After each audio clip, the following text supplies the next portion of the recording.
In Father Teresa's wine cellar, we believe all oppression is intersectional.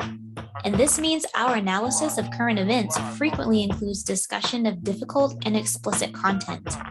Any combination of the following topics could be included in our show: murder, rape, war, climate change, racism, sexism, violence, sexual violence, homophobic violence, heterocentrism, discrimination and abuse against individuals of nonconformist sexuality, domestic violence, child abuse, child rape, child neglect, elderly abuse, verbal abuse, police brutality, microaggressions, ableism, cyberbullying, genital mutilation, ideological extremism, and people just being total fucking assholes. It's a chance to do good for us boys in the hood. Just call us NWA, neighbors with appetizers. All right. WineCellarMedia.com. Very, very far on the other side of December 17th. Yes. Recording for the second time on January 10th, 2022. I did a brief morning wine cellar, and now I am off the double shift and back here. I just realizing I haven't taken my coat off. I'm recording with my coat on. That's what's going on. That's the level of busy that you're dealing with. Literally, after this podcast, I'm going to take a shower and put on tomorrow's work clothes and go to sleep in my work clothes. That's what's happening. Yes. All show notes here are Phoenix Calida's because she does not care about the Thwaites Glacier. If the Thwaites Glacier doesn't come up in her show notes, just know Phoenix Calida does not care about that like we do. I would just like to point out that I routinely put climate change news in the show notes. So just because I am not covering climate change today does not mean that I do not care about the glaciers, Wiliam. Oh, cool. I love stupid bullshit like this. I'm going to take the soundboard away from you. I mean, Jesus was a white man too. Yes, he was. So I guess I should start with the stuff that was actually in the show notes thread, right? What do we want to start with? Do we want to start with TERFs in the UK? Do we want to talk about Nicholas Kristof, good cops being good cops, or medical breakthroughs? You said the TERFs one, was that the one that there wasn't actually an article for it? Correct. That was the Twitter thread one. So that's more, yes, that's already open. Yeah, that's on screen right now. Okay, perfect. So I wanted to point this one out. So Alex Massey, I don't know if folks know who that is. He is a columnist for the Times and the Sunday Times. That is essentially like the New York Times of Scotland, or like the WAPO of Scotland. Like, it's a very well-known and typically like well-regarded source for the most part, is my understanding. And so he is a journalist for that. And he wrote this article, which of course is one of the ones, if you've seen J.K. Rowling recently in the news, this is one of the reasons why. So J.K. Rowling retweeted this article, and essentially TERFs across the UK were loving this article because the article said that a bunch of trans women are actually rapists who are being housed with cis women. So their assertion, of course, right, because their whole thing is like trans women are just men in dresses, right, because they're fucking TERFs. And so their assertion essentially is that a bunch of men who are rapists rape somebody, get convicted of being raped, and then pretend to be transgender so that they can go into a women's prison instead of a men's prison, so they continue being rapists. So that's like a very big thing. And the TERFs are on this whole like thing about like, you cannot rape someone unless you have a penis, right? So even if you penetrate someone with a foreign object or fingers, that's somehow not rape to them. It has to be a penis. Fucking weird ass shit when you get into like this TERFlandia. I don't know what the fuck they be doing. And so Alex Massey posted an article, or wrote an article on the Times about this. And in the article said that according to statistics, there were 436 male-bodied sex offender classified as women. So I like that's kind of a lot, right? 436 male-bodied sex offenders classified as women.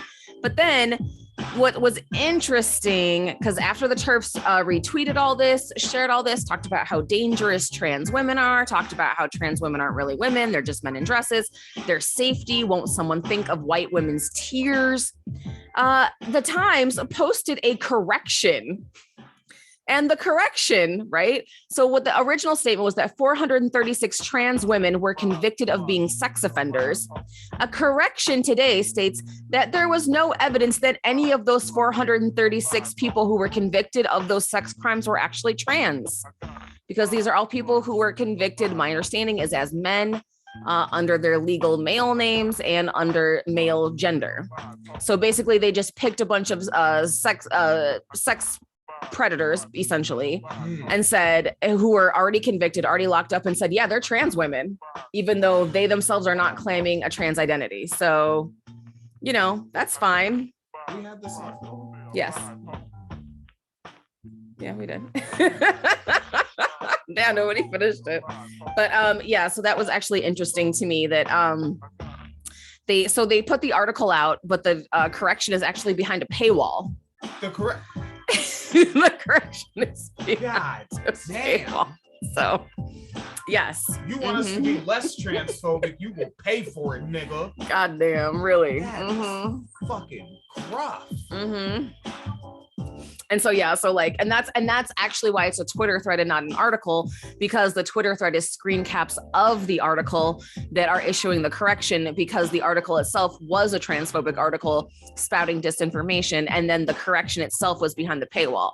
So that's why it's not an article itself that I'm reading. That's why I'm just like summarizing Twitter threads essentially, because that's where the screenshots are, because it's behind my paywall too, because I don't pay for this one. I don't pay for this outlet. So yeah. Yeah.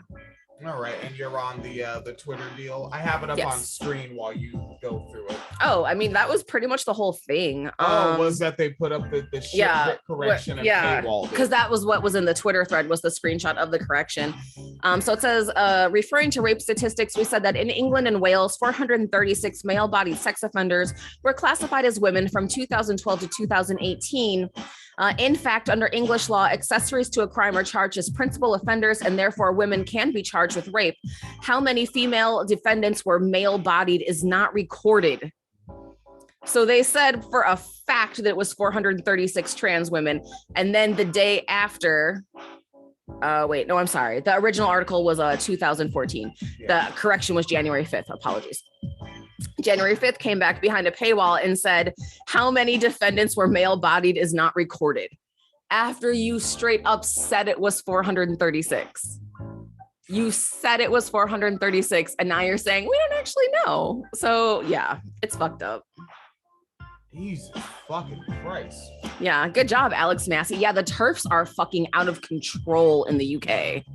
You know what, like, and maybe you, whoever you are listening to this, does it seem like in the past weeks and months the program has been missing this?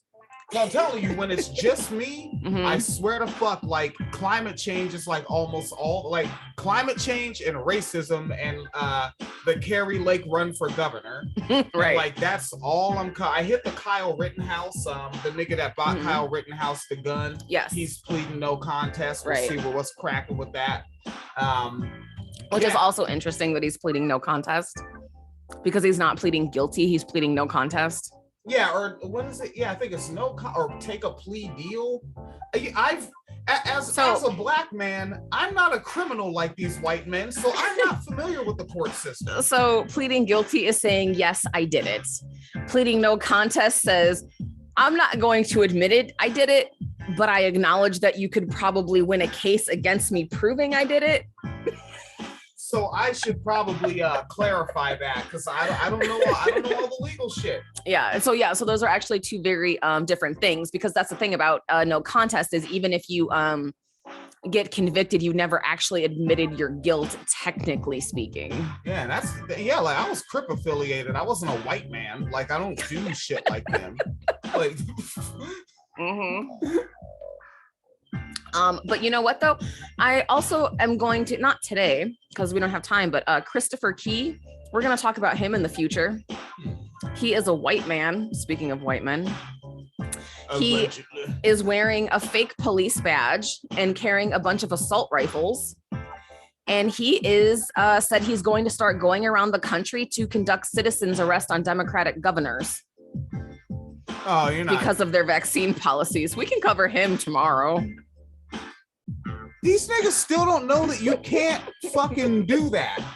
They don't. They're white men. You can't tell them no. Holy shit. Y'all realize, like, white people, you realize white doesn't actually exist. The Anglo-Saxons lied to you. It's not real. It's very loosely affiliated. And I almost want to quote Bill Burr, there's no brothers when it comes to white people. Right. Yeah, like you're not really that down. It's a position in the hierarchy. It's not actually like real camaraderie. Right. They don't give a fuck about you. Mm-hmm. White people kill other white people a lot. Literally all the time. Like literally every day. Yeah. Like whew, proximity, buddy. Mm-hmm. And proximity means like white people are killing each other of the same ideology. Yeah. Like, yeah. Once you start dicing up different sets. I mean, what is a bar fight? Or also, what do y'all, or what are the racist white people? Because if you're listening to this, you're probably not a racist white person. What are the racist white people love saying? That Kyle Rittenhouse didn't shoot black people, he shot white people. Mm-hmm. That is one of those ones where they're saying the quiet part loud and they're saying the loud part loud. There's a lot going on with that sentence. There is a lot going on with that sentence. And of course, I still stand on my thing is he's praised for shooting race traitors. I'm stepping on your show notes. No, you're fine. No, you're fine. Yeah. No, absolutely with Kyle Rittenhouse. And then of course, but that really is just like a long line of behavior. And it's always wild to me how like Irish people or Scottish people be like, well, we suffered a racism because of the way the English treated us. And I was like, are you sure it was because of your race? Because I'm pretty sure y'all are the same race. Like, I know they treated y'all badly, but are you sure it's because of your race? So like when white women deal with misogyny, is that racism? Or right. It's fucking weird, right? I know. Fuck John Lennon, all right? Fuck whatever he says. But like, well, John Lennon was a wife beater anyway. Was he the one that said women are nigger of the world?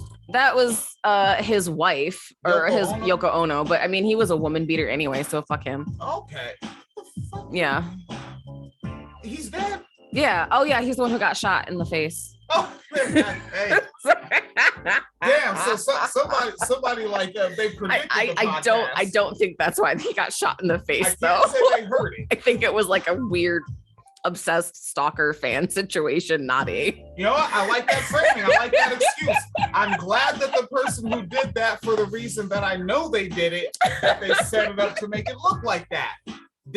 I like you turned your life into propaganda and I appreciate it. We appreciate that. We appreciate your efforts. But yeah, so yeah, white on white crime is like, I know we make like jokey segments and episodes about it, but that really is a thing that that essentially for the most part was the witch trials. That is a lot of what the Inquisition was, like. Yeah, just people that we call white now fucking each other up because white is not real. Right. Damn, niggas. Just like some nigga on the Facebook that I read is white. Mm-hmm. And I've heard this person's voice speak. They have like what you would call like a generic white American accent. Yeah. But they're quick to jump and be like, I'm Persian. It's like you say that when you disagree with a Persians black person. Are kind of white though, like a lot of times. That's like because that's like a Jewish person being like, I'm from Israel. It's like, but that doesn't inherently mean you're not white. Like if you look like David Pacman, I'm still gonna call you white, even if you're from the Middle East. Yeah, like I'm not Richard Spencer, nigga. Like I don't. Yeah, like I on some level, as much as I critique Chris Rock, I'm with him on that one. Like I think in 1996 on his stand-up special, he was like, I never been in a barber shop and a bunch of brothers sitting around talking about Jews. We're talking about white people. We're not dicing you up into little groups. Right. But that's also funny to me too, because I feel like that one in particular saying I'm Persian relies on like American ignorance to be like, I don't know, Persian sounds foreign. Is that like brown or something? I don't know. It sounds exotic. Like, I feel like that's like, it's like feeding into that sort of trope. And it's like, okay, so when the census comes by, you put Persian. Right. They probably put Middle Eastern, but yeah. Oh, that's but even I think so. But even that is like a very vague, like, you know, because literally that's like saying like I'm American. Okay, well, you're American. What are you, like indigenous to the continent before white people got here? Are you a descendant of people who were slaves? So you like a Black American? Are you a white American? Like your people came on the Mayflower? Like what the fuck does American mean? Like I feel like a lot of people try to get away with that shit. With like, yeah. That's why I like to say my prefix is Americanized. And then I say the real ethnicity. Right. I'm an Americanized West African. Right. Right. What I guess that person would be an Americanized white Persian. Yeah. Yeah. Like I like to flip it like that just because I think it's the most accurate.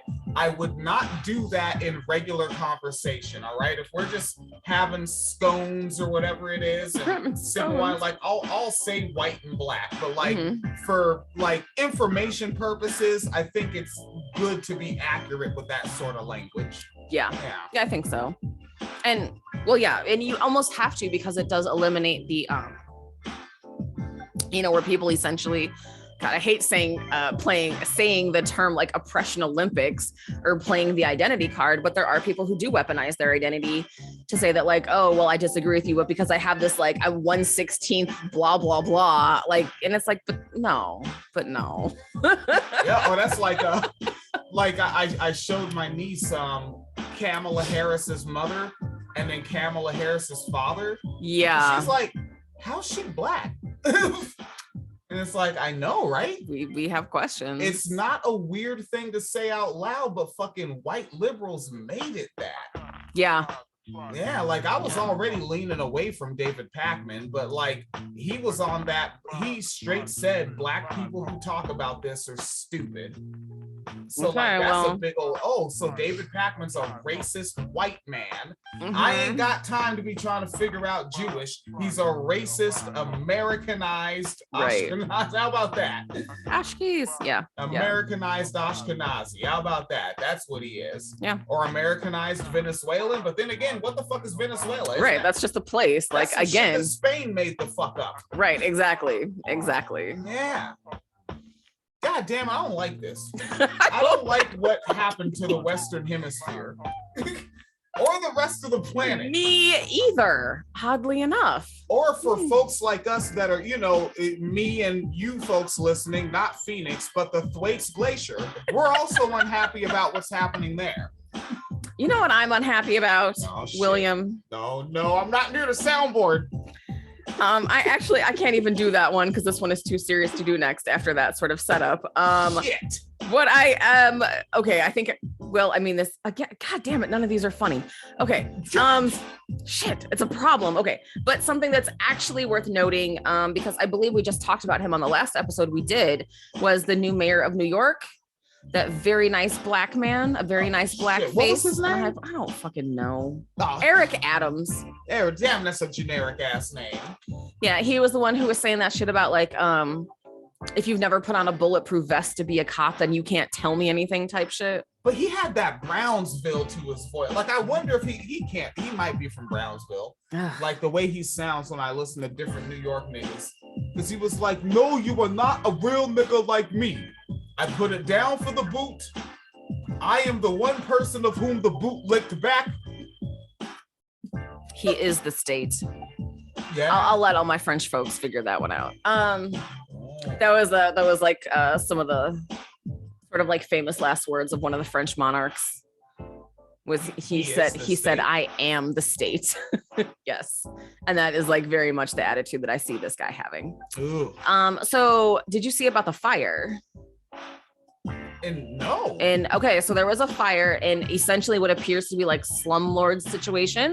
Yeah. So there was a fire. 19 people were injured, or sorry, 19 people died and dozens were injured. There you go. Shout And out to I Darlene. knew, and I fucking knew as soon as I saw the first picture what it was going to be. Because the first picture I saw was a Black woman in essentially pajamas.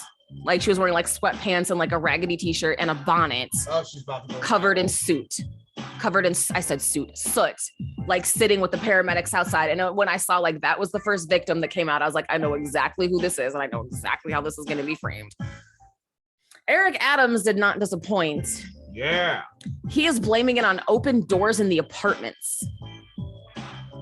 So yeah, he said an open door to an apartment unit where a space heater caught fire allowed smoke to spread through all the floors of a 19-story building in New York City on Sunday. At least 19 people, including 9 children, have died from the incident. More than 60 others were injured, according to the New York City Fire Department. The city passed a law in 2018 mandating self-closing doors in all apartment buildings. It's unclear whether those were installed. Well, if the building door is supposed to be self-closing and it didn't close, perhaps they didn't fucking install it. So the high rise was built as the affordable housing in 1972 and has 120 units. Adams told ABC News that it appears the ability to have smoke spread is due to the door being open. There may have been a maintenance issue, but that is an ongoing investigation. So essentially, to me, this sounds like victim blaming. The door was open, right? Fucking broken windows policy, open doors policy. Right.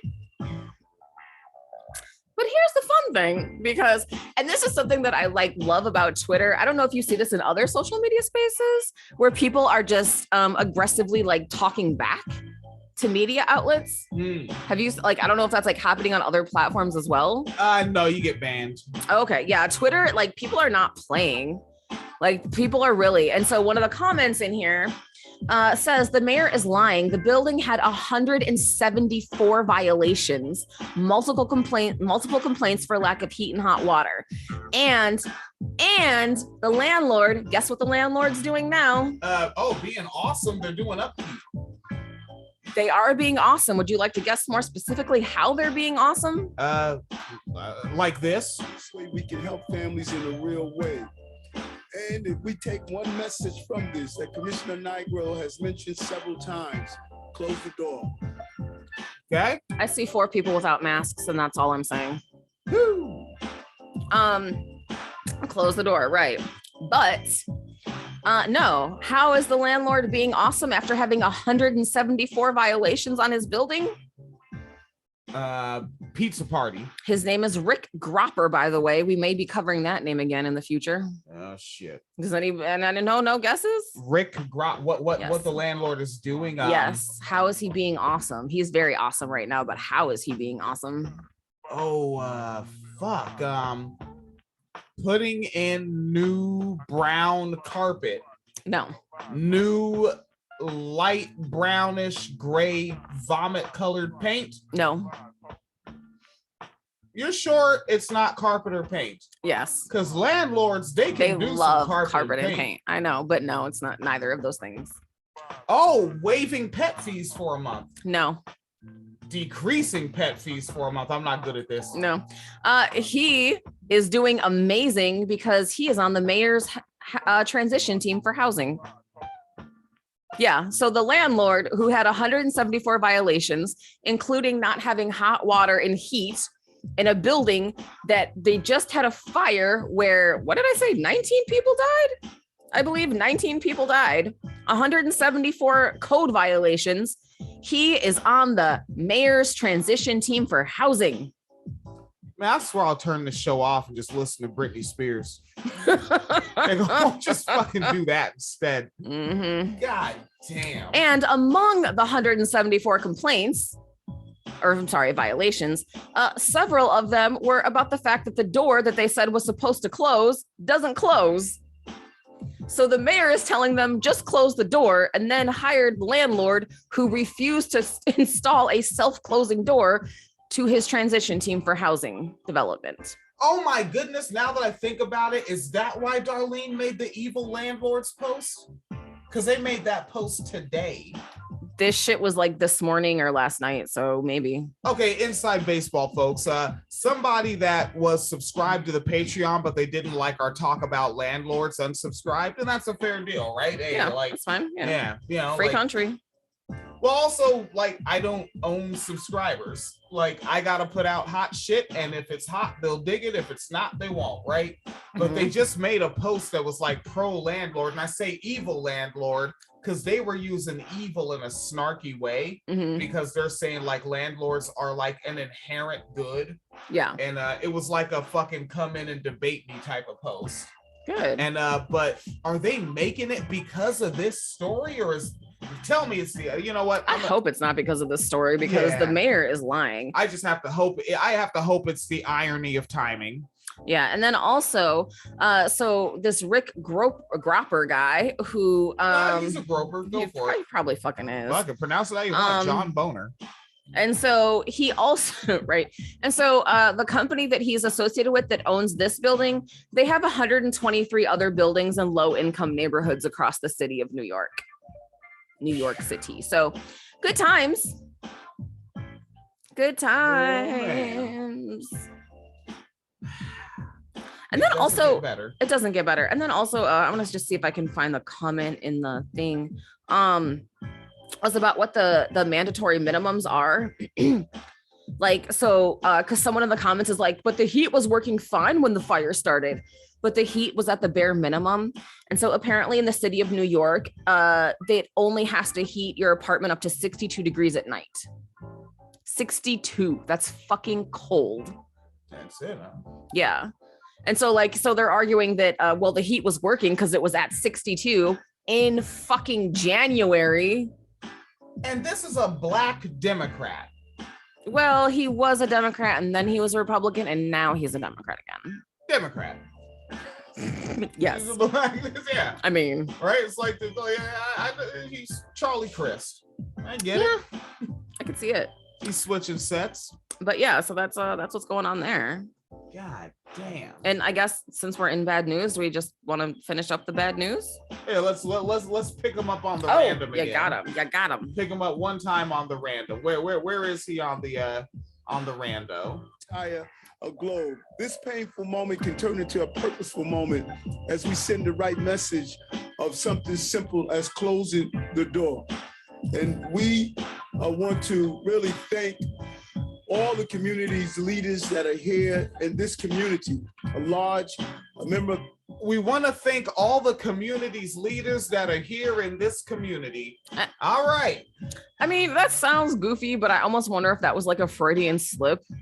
Oh, wow. Like that he's acknowledging that it's other communities here deciding what is going to be the best for this community now. Ooh. You know what I mean? Yeah. Like I don't know if that's what happened, but I could hear like the possible Freudian slip of that. It's like the black church where I lived, where it was basically niggas from the suburbs that went to church in the hood and then felt like they were good people for it. Yeah. Yeah.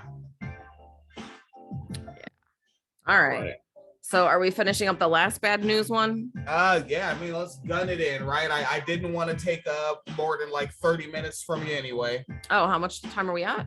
28 and change. Shit. Okay, I think we can get it done in like less than 35 maybe. Oh yeah, because this one is short, but then I have one that sounds kind of cool after. Yeah, so it's bugged out, but yeah, I'm in there. Yeah. I'm in there. Okay. Yeah. So this one is Montana. Oh, shit. Hashtag good cops. All right. Cold Texas, yes. And literally Great Falls. This is in a city called Great Falls. Great, fine, fantastic. So the former East Helena chief of police today admitted allegations that he distributed child pornography in 2019 using social media. Okay. And let's hold you up right there and get you in. Oh, yeah? Yeah. We're loading like that? It is going to load like that. Okay. KTV.com. What are you? Oh, no. KRTV.com. That's what you're bringing to the table? I really thought that they were going to give me audio, but your video player is low quality. So back to Phoenix Calida because KRTV.com is not good at the TV part. Well, they have half the name together. So William Daley Harrington, age 43, pleaded guilty to distribution of child pornography. Harrington faces a mandatory minimum 5 to 20 years in prison, a $250,000 fine, and 5 years to a lifetime of supervised release. A plea agreement in the case calls for the government to seek the dismissal of 3 of the counts in an indictment if the court accepts the agreement. Chief U.S. District Judge Brian Morris presided and set sentencing for April 13th, 2022. Judge Morris will determine any sentence after considering the U.S. sentencing guidelines and other statutory factors. Harrington has since been released pending further proceedings. That's cool. We should probably let the guy who's putting child porn on Facebook out. That's fine. It's fine. It's safe. Okay. So the government alleged in court documents that in September 2020, a Lewis and Clark County Sheriff's deputy who was a member of the... God damn it. Stop letting them name everything. A Lewis and Clark County Sheriff's deputy who is also a member of the Montana Internet Crimes Against Children Task Force.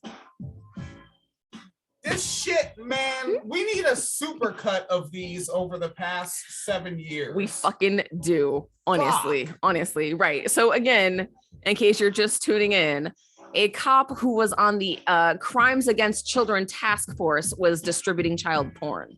Okay. So they investigated a tip that a Facebook Messenger had reported one of its accounts for distributing child pornography to another account. The investigation determined that the Facebook Messenger account distributing child pornography belonged to Harrington. According to records that show December 17th, 2000, on That's December the day. 17th.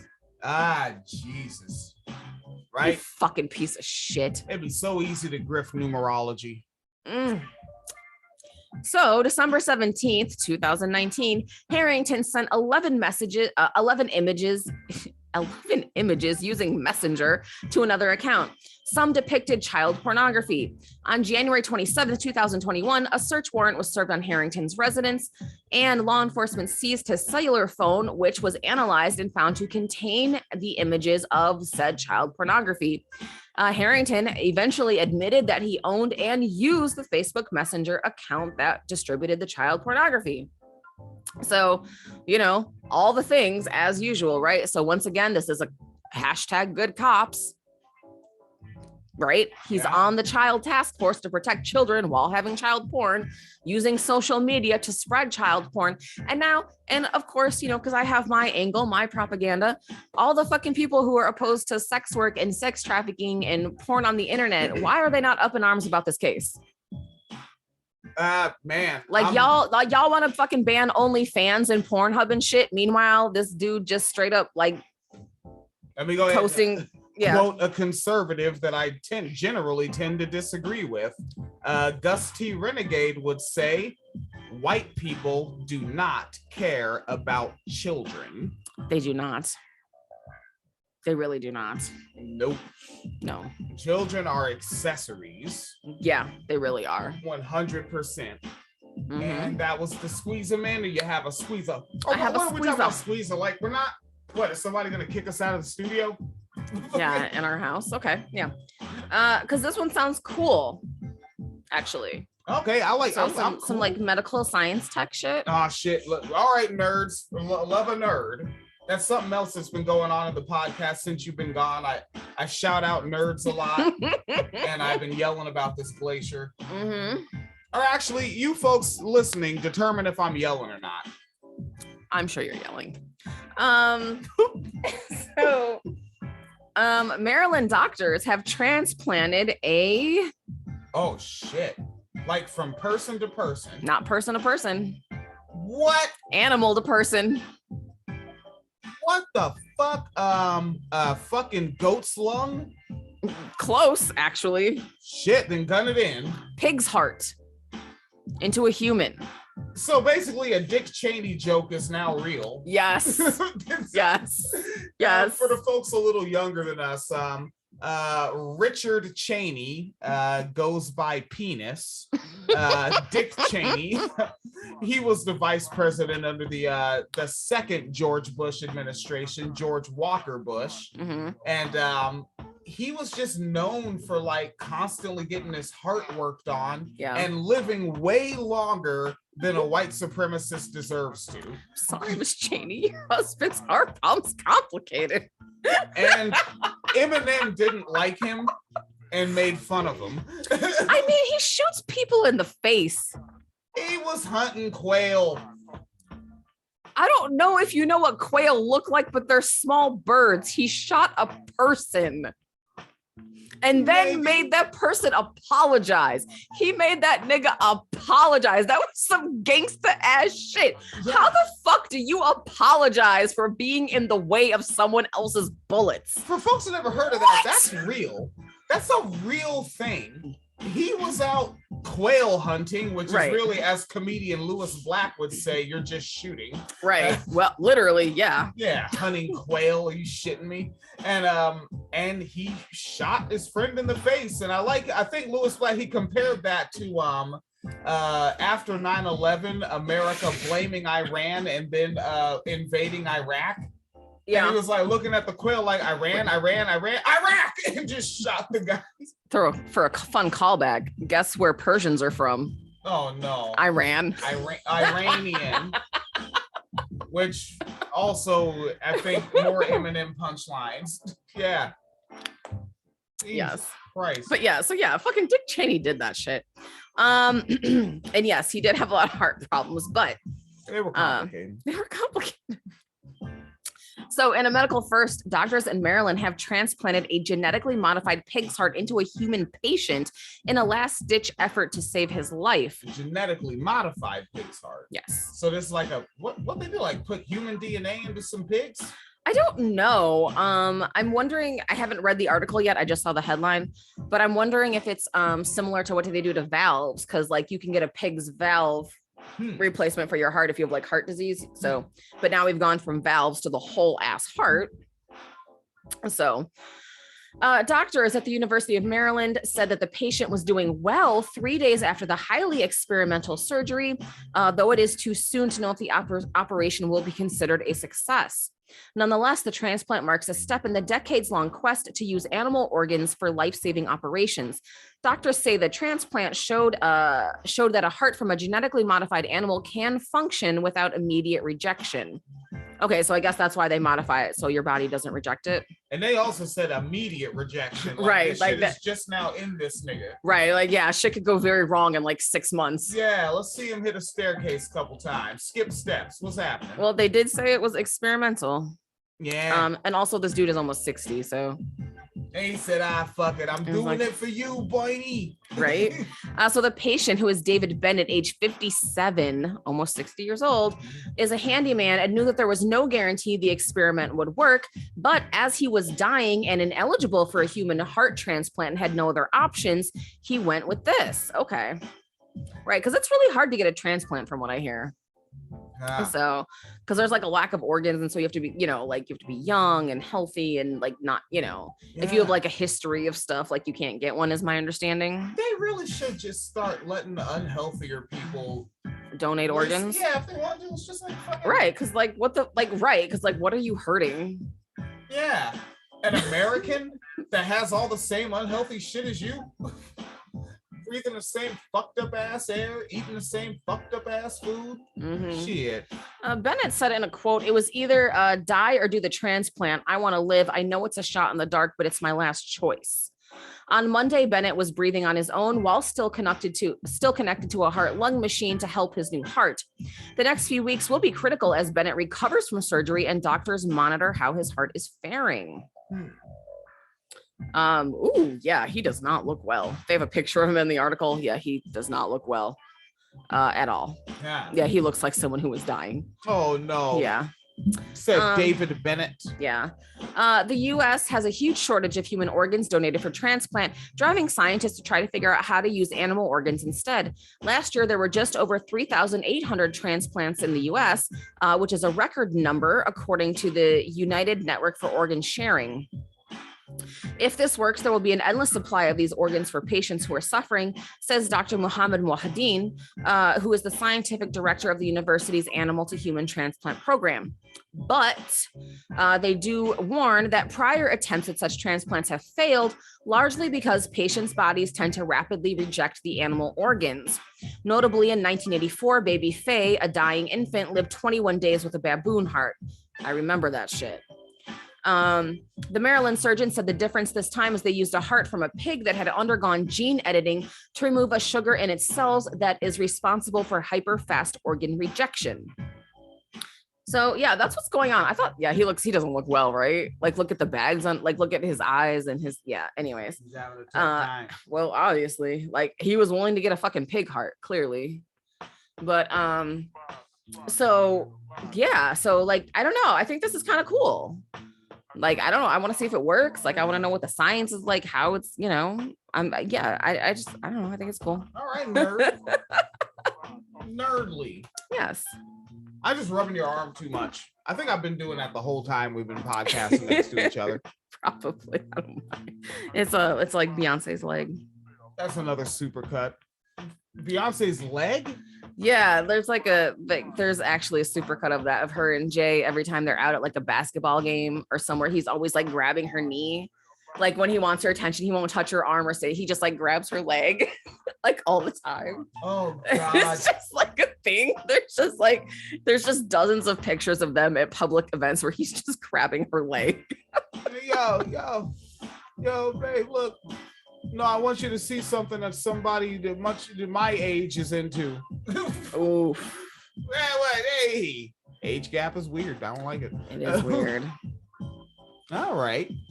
So yeah. that was your hop skippity. That was your fresh. Skippity. That was my fresh. And we can we'll go ahead and here. This is what you folks came for, right? You want the belligerent Nicholas guy. Kristoff. Yes. Yeah. What the fuck is this? CBS News. Right. Okay. Because I feel like I did a whole rant about this guy, but now that I'm thinking about it, I think I did it in the car and not on the podcast. Yep. That's why I was like, oh, she's ready to wrap up. But then again, yeah, I am rolling well over your 30 minutes. But also, because I forgot I didn't do that part on the podcast. Oh, what part?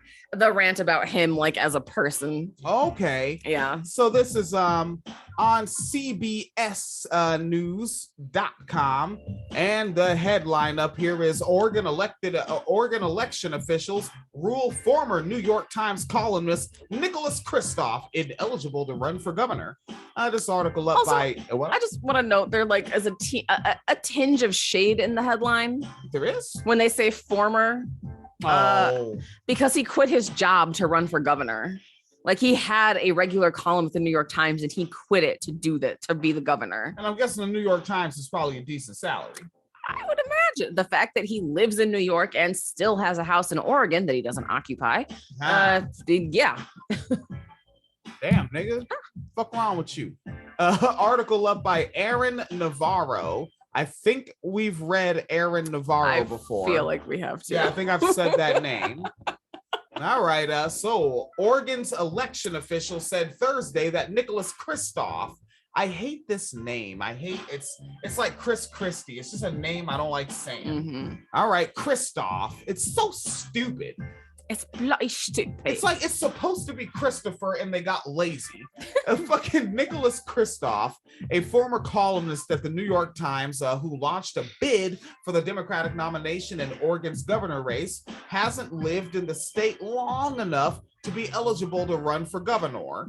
The Oregon Elections Division notified Kristoff's campaign that Thursday morning. They rejected his candidate filing after finding he failed to fulfill the state's constitutional requirement to be a resident within the state for at least 3 furthermucking years before the election. Mm-hmm. We want to look up the ones for Michigan for some reason. Continuing, quote, "The rules are the rules, and they apply equally to all candidates for office in Oregon. I stand by the determination of the experts in the Oregon Election Division," end quote, from the Secretary of State, Shemaiah Fagan. I think I'm pronouncing that right, Shemaiah Fagan. Probably a Contra fan. and who is a Democrat. And she added that the state's election officials found, quote, it wasn't a close call. That short of an amount of time for Geek Boy here, that it wasn't even a close call. And so she continues saying, quote, the rules are the rules for everybody. Yes. End quote. Christoph, an Oregon native. No, he's not. They keep using that word for Europeans here. They would even use it for me, right? They would call me a New Jersey native because I was born there. Right. No, I'm not. You want to know who's native there? Dig a little bit. You'll find a mass grave. Yep. Dig anywhere in America. You'll find some bones. Grave. Yep. Nigga, we all walking on hollowed ground, as it were. Not typically language I use. Hollowed ground. I don't talk. All right, hollowed ground. I talk like that now. I'm almost 40. I say shit like that. So Christoph, not a native, was at the New York Times from 1984. Again, you could grift numerology real easy. From 1984 to October 2021, when he left to consider a run for the Oregon governor. He raised more than $2.5 million that he won't be giving y'all punk ass back in the past 2 months. Oh, it's okay. His fans are used to giving him money that has no interest or no rate of return on it. That was rude. That was a whole lot of, you did a lot of syllables into one instance of shade. What? A lot of syllables, very multi-syllabic. I'm just saying. I heard it, yeah. I'm just saying. I will heed you. I'm just saying. He's a grifter. He always takes money. Damn. All right. So he's like the Tariq Nasheed of white men. He's actually worse than Tariq. That's bad. Because he's a white man, so he has like more social privilege and status. Yeah. So, right. Like, wait, can I do my this is why I hate Nicholas Kristoff thing? Yes, you may. I'm gonna be insufferable in my 40s. You already are insufferable. Nuh-uh. Sir, do you not do a jovial knee slap to pretend that you didn't just say something ridiculous? No, I fucking hate this guy, first of all, because like the NYT is trash anyway, whatever. And he's like a fucking neoliberal and fuck them and whatever. But more importantly, he actually has really horrible ideas around human rights human rights violations and things like that. And so actually recently he put out an op-ed basically arguing that people are like trying to get their kids to be considered like legally disabled so that they can get on like the so they can basically get like special ed services from their schools. I was like, or fucking things like environmental racism and dumping fucking toxic chemicals where poor people live is actually causing kids to need those services. Maybe. We covered that out of Flint. Yes. Yeah, like the schools were overwhelmed with special needs students. Mm-hmm. Yeah. And so, but he's arguing that people, like parents are just doing it to like get a come up somehow. Whatever. Oh yeah, like I mean, just considering like how ableist this culture is, where like that is actually why people are afraid of vaccines. Yeah. Because they think that's gonna happen. Yep. So now you think people literally want that on purpose? Yep. You think that's what people are gunning for? Do you think people want the hop skippity honor roll fucker that's on the baseball, football, basketball team, right? Speech team having a blast? Mm-hmm. Really, nigga? Right. Get the fuck out of here, Nicholas. But he also has a lot of other bad ideas, especially around labor rights and sex work. Yes. And so this guy literally like wrote an op-ed arguing that we cannot advocate for workers' rights in sweatshops. Because if you advocate for workers' rights in sweatshops, the people who own the sweatshops will just move to a country that has even fewer regulations. So essentially, you can't fight for workers' rights. Okay. So if you're in a sweatshop working for, you know, whatever it is, like $1 a day, fucking 6 days a week, 16 hours a day, you just have to accept that because there's dignity in work. And you can't fight for rights because it's too dangerous. That's this guy. And he wanted to be the governor of Oregon. Man, Nikki and the sweatshop owner can both get this ruling. with the same gavel. Oh. I'm not really worried about cross-contamination when it's a ruling. No worries. Right? Remember that George Carlin one where he was like, before a lethal injection, they swab your arm? Why? What the fuck? Hey, man, they don't want you to have this sick beat in hell. Whoa, watch out. I know popular culture, right? That's the Meghan Trainor.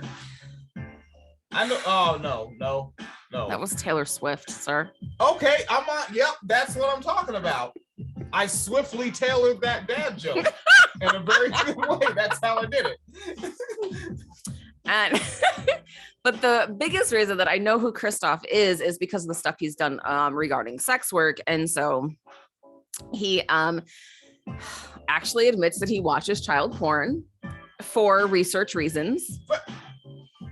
Right? He literally has on like I'm not even making this up. Please Google this man. Fuck, I loaded the trigger warning in the beginning. Yeah, please fucking Google this man. And so he was doing a lot of work allegedly with anti-trafficking orgs like in the global south, especially in like South Asia type areas. And so he literally said that he just bought a girl, like she was like a sex slave and he just bought her. And like to set her free, like it was supposed to be some weird white savior shit, but it was so fucking creepy. And like the fact that you even did that. But my biggest thing is that he used to work with Somali Mom. Have we even talked about Somali Mom recently on the podcast? I don't even fucking know. No. So Somali Mom is actually, and because I want to make sure I get it right, what country she is from, her country of origin.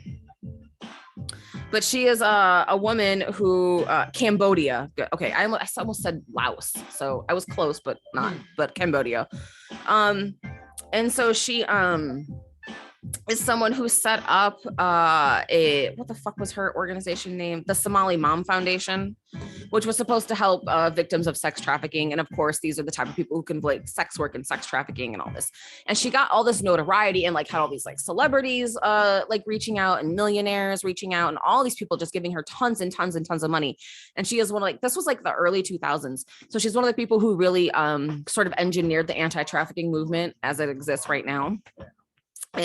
But her thing is that she had these girls and young women getting up and telling these like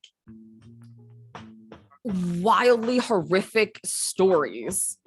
Like, I mean, just like the worst type of abuse. Like if you've seen that Taken movie, right, where they just have like all the girls, like they just get them high and leave them like chained up in a room and they just get like raped all day. These are the type of stories that Somali Mom had these like girls and young women telling. And one of the most prominent ones I saw was a woman who clearly like something was like wrong with her eye. She had some type of like damage. And Somali Mom got this woman to go on camera and basically tell the story about like being kidnapped by traffickers, being locked in a room and forced to see all these men and, you know, be raped by all these men on a daily basis. And the story that she told is that at one point she pissed off her trafficker. So he stabbed her in the face, in the eye, but then made her keep working. So essentially, like the way she's telling the story is that she's like bleeding out of her eye. She's like all fucked up and hurt and like forced to just lay on this bed and keep getting raped by like multiple men. It's like triggering and horrific and just like the worst shit you've ever fucking heard in your life. But then also these are supposed to be paying clients. Right. So that's what you pay for. Right. You pay for, which was like, that was the red flag to me. And people get really mad when you point that out because it sounds insensitive, but it's true. Right. Because sometimes like finding the lie is like, what is actually the most pragmatic thing? Are you actually going to pay for someone who's like literally just like bleeding all over, you know? Yeah, get the fuck out of here. So like, but it was like this horrible story and it got all the, you know, it pulled on the heartstrings, got all this money, all this funding. And then it turns out that the whole thing was a lie. The whole thing was a lie. So the woman, because I did say she did have, like, you could see that, you know, something had happened. It turned out that she'd had a tumor when she was very young. For some reason, I want to say she was Vietnamese. I don't have her name memorized. because also like I don't want to like say her name and like drag her back into the shit because she got played by Somali Mom and them like hard. Yeah, even a small podcast like this. Yeah, like I don't even want to say her, like I'm not even gonna, but her parents were like, what the fuck is she talking about? Like, no, we had to take her in for the surgery and she had like a tumor in her eye because it was like a, some sort of like birth defect or something. And so anyways, but it was like a very natural thing that had happened, that she'd had to have the surgery on her eye and had the damage done. And it was because of a tumor, not because she was like stabbed or hit by a pimp, essentially. But like, that's how Somali Mom did it. And like Somali Mom literally told her, like, if you don't get up there and say these things, then other girls are going to be trafficked. So if like you guys, to all these girls, like if you don't tell these stories that even aren't even yours about these horrific instances of like abuse and rape and beatings and starvation, that you're gonna be responsible for more girls getting trafficked, because this is how we bring awareness. So that's who Somali Mom is. And that is who Christoph worked with. And that is who he wrote that stupid fucking Half the Sky book, Women Hold Up Half the Sky, whatever. But that is who Christoph worked with. And like, I've never gotten over it, because that shit caused so much damage for fighting for sex workers' rights, as well as for fighting against actual sex trafficking, because it puts so much of that like hysteria sort of into the public consciousness. Because it really does look like that Taken movie, or even now you see this shit like, like, oh, sex work, these poor girls are getting kidnapped and raped and, being forced to fuck 20 men a day, and like all these like outlandish ass stories. Somali Mom was the root of a lot of those, and Christoph boosted it every step of the way, using not just his friends, but also his platform at the New York Times. And the cold shit, like one of the coldest things, they don't actually give a fuck. Mm-hmm. It's just their job. They're just hustling. That's the thing. It wasn't even his job. He made it his job. Yeah. Ugh. Yeah.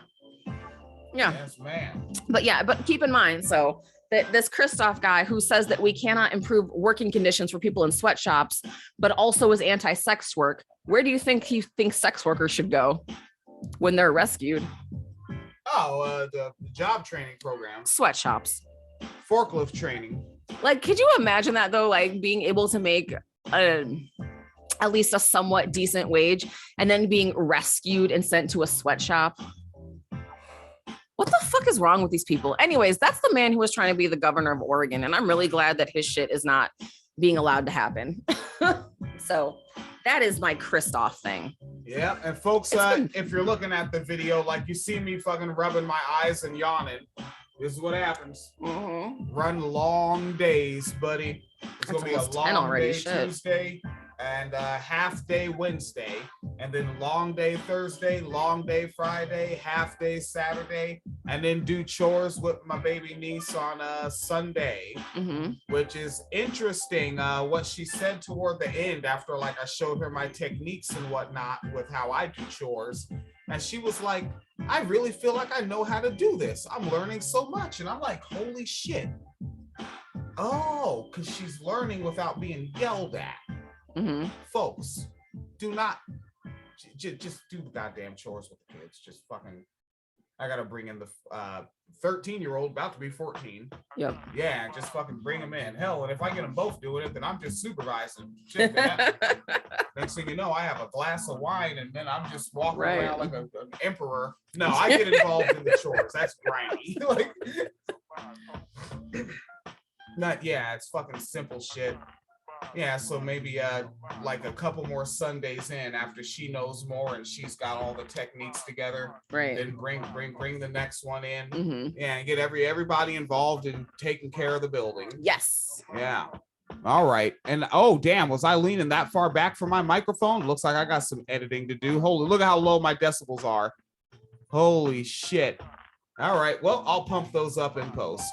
winecellarmedia.com. 30 minutes turned into 58, as it tends to It's always a fucking hour with us. Fine, whatever. Yeah, we whatever. Really should just record. We know what's gonna happen. Fuck. All right, man. Have a good one, y'all. Yeah, made it. Fucking made it. Holy shit. We were in Florida, and she was just my internet friend. And we were just like, fuck, we should just move out into the woods together somewhere. Just move out in the woods together. Yeah, we're not exactly in the woods. I'm still okay with that. Yeah. It's a prospect, though.